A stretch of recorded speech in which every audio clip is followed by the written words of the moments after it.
In this video, I'm going to walk you through some of the basic cues and points that you should be thinking of when you perform barbell conventional deadlift. Let's dive in. The first thing that I want you to think about, before you even step under the bar and get ready to pull the weight is, I want you to be doing this exercise either barefoot, so in socks, or in a pair of shoes that have a very minimal sole, in a flat sole, because what we want is for your feet to be connected to the ground or as close to connected to the ground as your feet can possibly be.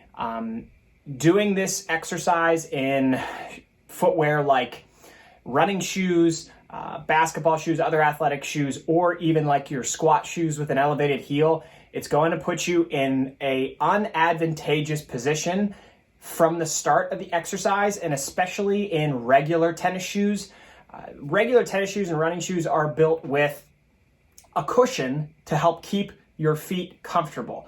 And that cushion is great for when you're walking or running or doing anything. But when you're doing an exercise like the deadlift, you don't want that cushion because you don't want to be at all wobbly or wavering when you're pulling the weight. This is an exercise that can let you lift pretty heavy, and we want to be doing that in the safest circumstances possible. So I'll be doing this barefoot. You could also do it in like Chuck Taylor's or wrestling shoes, anything with a very minimal flat sole or barefoot. Okay, the first thing I want you to think about when you're setting up under the bar is to cut your foot in half with the barbell. And what I mean by that is when you stand over top of the barbell and you look down at your feet, you want to see this barbell going over the middle of your foot. So equal distance of your foot in front of it and behind it. That's going to help you get into a pretty good initial starting point.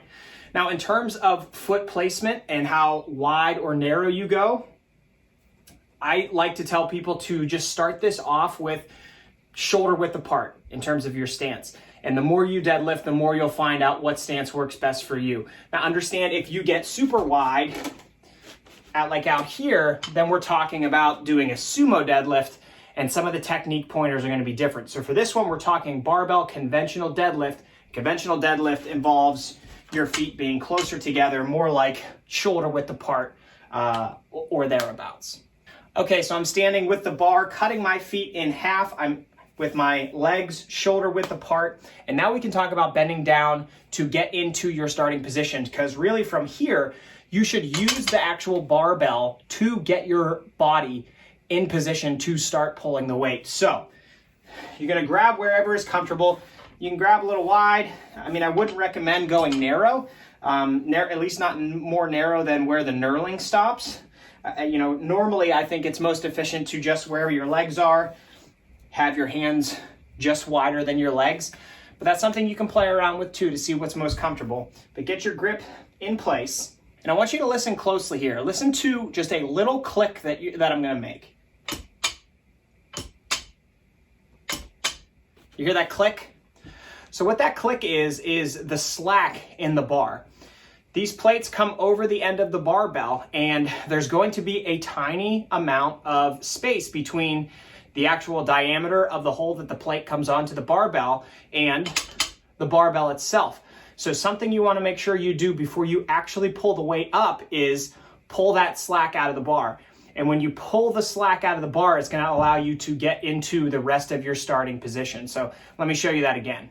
All right, so stance and grip is in place. And just think of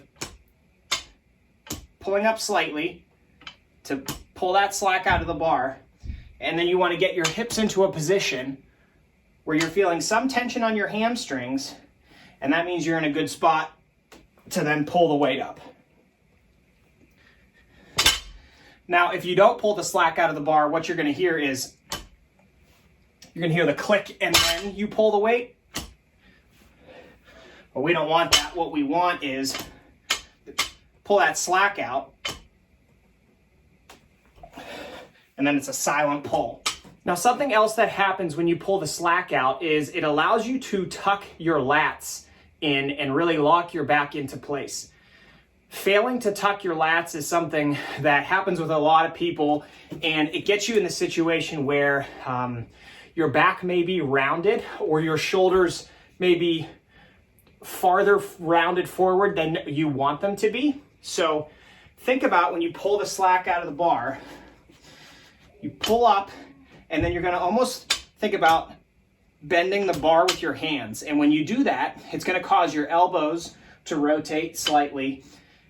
And that's when you can think about tucking your lats almost like into your pockets. So pull the slack, bend the bar. And I mean, you can see the weights are starting to come up off the ground, and I'm not even trying to pull because that's how much tension you're generating, which is a good thing because it's gonna allow you to really efficiently pull the weight. So one more time, pull the slack out, bend the bar, and tuck your lats. And that's gonna bring your hips into your starting position. And then quite simply from that point, I want you to think about pushing your feet through the floor while you pull the bar up.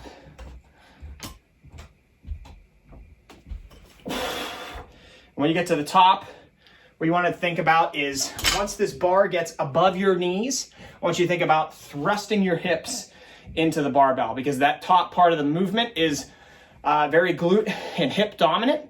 So you're going to thrust those glutes forward, thrust those hips forward into the bar, and that's going to lock out the rest of the pull. One more time.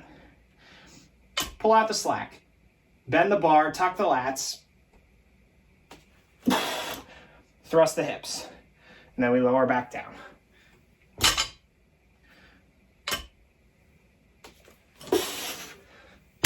I hope you found this video helpful. If you have any questions at all, please don't hesitate to ask, and happy training.